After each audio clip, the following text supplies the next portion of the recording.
Film प्रडाक्शननिफ्राय फैला MCLA सावथुना बेखेव जाबाय मा बुंनो सानो नोंथाङा बेखेवगिरि महरै बाहागो लानानै आङो बांबुला प्रडाक्शनखौ गिबियावनो थेंक्स बावग्रोदों मानोना बिथांमोना दिनै आंखौ बे हाबाफारिखौ बेखेवनायाव आंनो होदों एबा आंखौ बेखेवहोदों बेनिखायनो गिबियाव आं बिथांमोनखौ माने हामबाय होग्रोयो आरो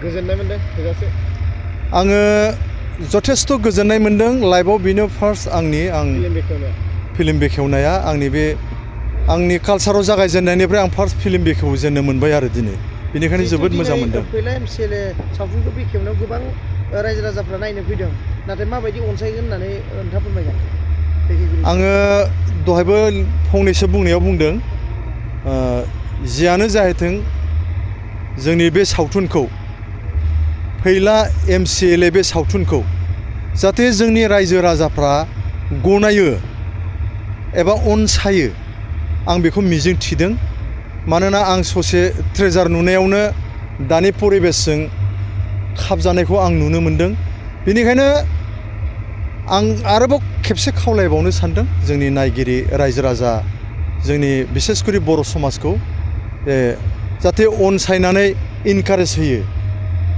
बा माबा मोनसे नुदों एबा माबा मोनसे जादोंब्ला बेखौ सुद्रायो बेखौ आं निस्सय रायजो राजाखौ खावलायगोन आरो सहाय होथों नायनानै बयबो मोजां मोनो जाहाथे अनसायो बेखौ आं इसोरनि खाथियाव आर'ज गाबदों नोंथाङा हारिमु बिथिङाव आगान होजेननाय समनिफ्राय नोंथाङाबो सावथुन मुलुगाव माबेबा सावथुनफ्राव बाहागो लानानै दंमोन नामा फाव खालामनाया दङमोन दंनाया खिन्थु बै समाव ओरैबायदिमोन माने ब्लेक एन्ड व्हाइटसोमोन आरोना जों ओंखारजेननाय समाव बे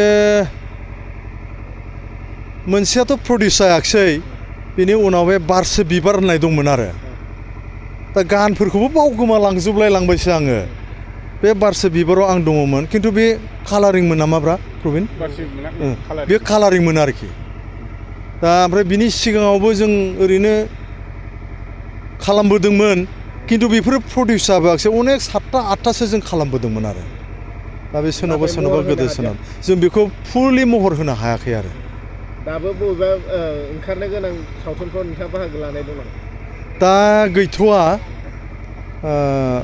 बे आरोखि दा गैथ'वा जिहेथु दिनैसिम नोंथाङा बेसेबांसो बर'नि मेथाइ खनबोखो बेखौ फोरमायगोन दिनैसिमथ' आं एक्जेक्ट हिसाबा आंनाव गैला आन्दासाव माने नियार एबाउट माने 5,000फोरनि खाथियाव थाहैसिगोन आरोखि आंनि मोनसे धारना आरो एसेबांसिम आं रोजाबबोबाय जिहेतु बर'फ्रा नोंथांखौ देंखोनि राजा होननानै बुङो नाथाय नोंथांनि मिलौदो गारांजों ससे जोंनि खौरांनि गेजेरजों माबा मोनसे खनगोन नामा खननायाथ' खनगोन एबा माबायदिखौ आं खननांगौ दा नोंथांनि मोजां मोननाय आंनि मोजां मोननायाथ' दा सिगाङाव आं हाबा जायैयाव दाया आंनि नङामोन दाना हाबा जाखांनानै गथ' गथाय देरबोनायखाय आरो दायाबो लास्टआव आंनिसो जाहैबाय बेनिखायनो आं बेखौ रोजाबनो बाबाय अब्लाबो आङो दोंसे ससे बोनो आं बोनो औ नोंथांमोननि चेनेलनि गेजेरजों आं बेखौनो रोजाबनो सानबाय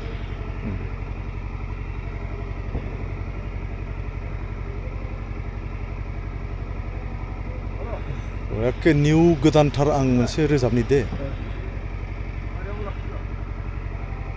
बे जिउ आंनि अननायखौ जासिबाय आङो नोंनो आंनि सुखु दुखुनि नोंनो आंनि अराय जिउनि गेजेरजों माबायदि गोजोननाय दं आरो मा बुंनो सानो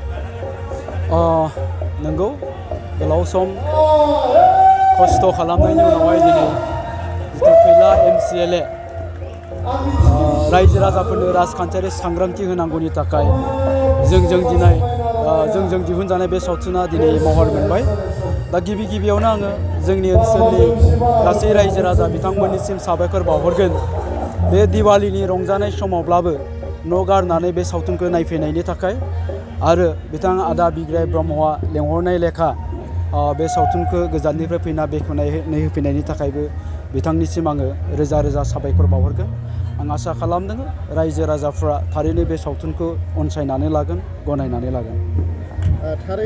जोंनाव माखासे बिदिनो मेन्डेला, दाब्ला, आं आरो जोंनि गेजेराव जों सावरायलायनानै बेफोर कनसेप्टआ जोंनि गेजेराव थाखाबाय थायो आरो सम मोनोब्लानो बेफोर कनसेप्टफोरखौ जोङो आबुं महर होलांगोन होननानै जोंहा थांखि दंखायो।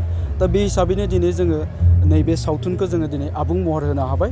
दा बिथांमोननिसिमबो आङो रोजा रोजा साबायखर बावहरगोन आरो उननि समावहाय रायजोफ्रा लुबैबाय थानाय बायदियै जों हायनामुलि 8 पार्टखौबो जोङो खालामनाय जागोन।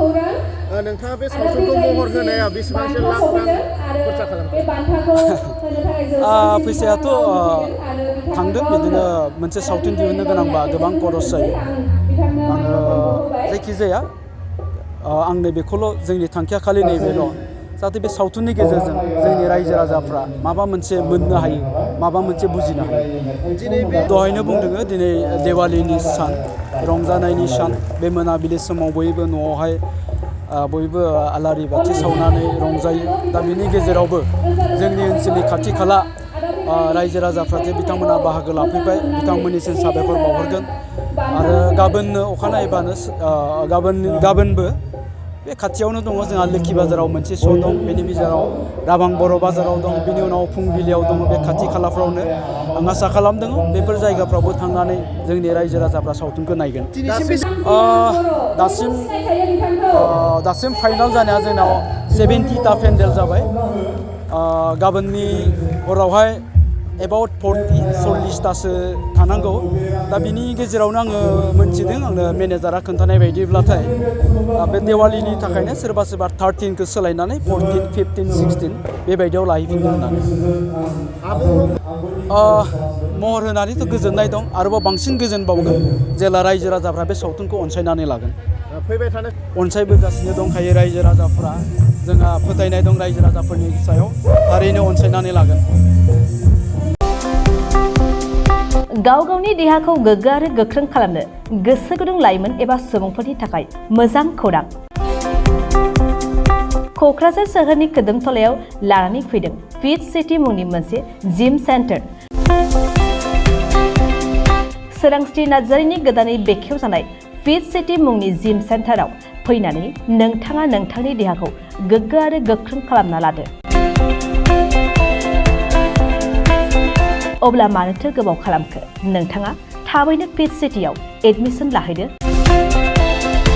आबुंसिनै मिन्थिनो थाखाय 7896710934 नङाब्ला 9706677961 मबाइल नम्बराव कल खालामनो हागोन।